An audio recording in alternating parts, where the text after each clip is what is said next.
morning, Dunbar. Today is November 14th and it's an A Day. Please stand for the pledge. Pledge allegiance to the flag of the United States of America and to the republic for which it stands, one nation, under God, indivisible, with liberty and justice for all. I'm Aditya. And I'm Isabel. And this is WPLD, your source for all things Dunbar.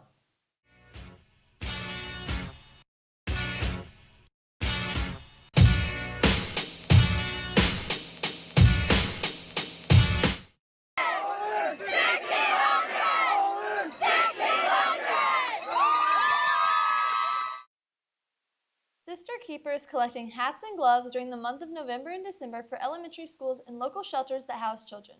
Please donate new hats and gloves to help them. The box will be in guidance in Ms. Greer's office.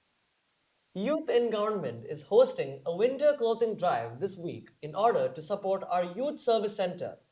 Donate by placing generally used or new items in any one of the boxes located in the Dunbar Den, Guidance Office, and Main Office. They are accepting men and women's sweatshirts, hoodies, sweatpants, leggings, and socks. Email Addison Wilford with any questions. University of Kentucky will be here at 11 a.m. on November 18th. December 1st is the deadline to apply to be eligible for some of their scholarships. Educators Rising will be having Friendsgiving at 3:30 on November 20th in room 800. They will also be taking a trip to Northern Kentucky University to take part in their regional meeting with lots of fun teaching topic sessions. Contact Mrs. Shauna Pinson in room 800 to sign up to attend. Now, let's send over to Ben for an interview with Caitlin Hill. I'm Ben, and today I'm here with Caitlin Hill. So, I heard you're an author. What books have you written? Yeah, I have 3 books out so far. The first one is called Love from Scratch. The second is Not Here to Stay Friends. And the most recent came out this year. It's called Wild About You.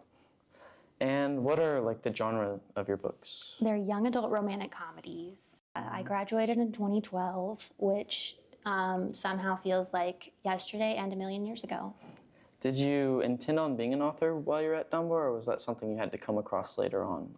Yeah, I didn't think about writing all that much. I was on the Lamplighter staff while I was here, and that is all kind of a blur. I think I wrote the fashion column, which is hilarious. But I hadn't thought much about creative writing at that point. I did like to read a lot, but just didn't really think of the arts as a very viable career for a long time. Didn't know what I wanted to do really till the end of college.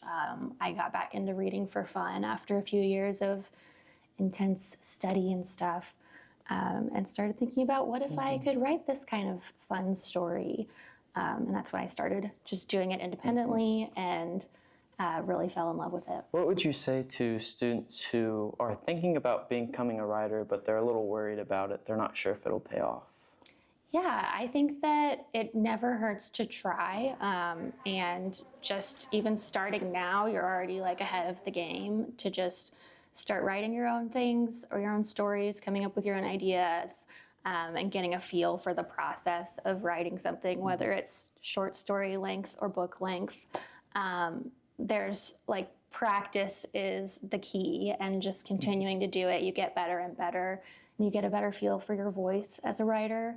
And then all of the can I do this as a career stuff you can figure that out down the line. Most important is just to start writing and see that it really is a thing you're passionate about, because I definitely think you need to be passionate about it to do it as a job.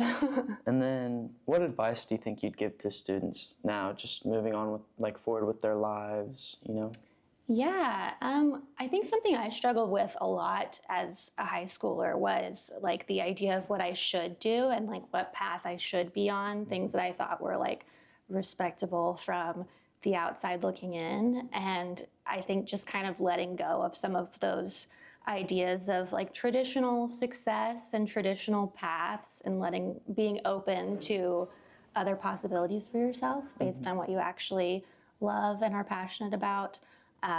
Is important. And in general, I was someone who put a ton of pressure on myself as a high schooler. So I wish in hindsight I hadn't done that. If you can try, all the perfectionists out there like I was, to go a little easier on yourself. You have so much time, so much life ahead of you. So yeah. Thank you. Thank you all. Be sure to check out Caitlin Hill's books if this interested you.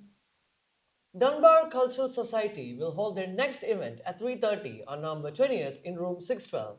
They will be learning about India. Come cheer on Dunbar's robotics team on November 23rd in the PLD gym as they compete in Robot Gladiator League. Admission for students is free and admission for adults is $5. The Green Dot Club will meet after school on December 5th in the Dunbar Den to review the results of the school safety survey. Everyone is welcome to come have input on what safety concerns you have at our school. Congratulations to this year's PTA Reflections winners who will advance to the district competition. If you see any of these people around, be sure to congratulate them. Here are this week's Pride Bug winners. If you see your name on screen, be sure to head up to the front office to get your prize back. Remember to demonstrate your Dunbar pride today and every day by being positive, respectful, involved, dependable, and excellent. That's all for today, Dunbar. Follow us on Instagram and TikTok at Dunbar WPLD. We'll see you every morning on WPLD Live. Bye!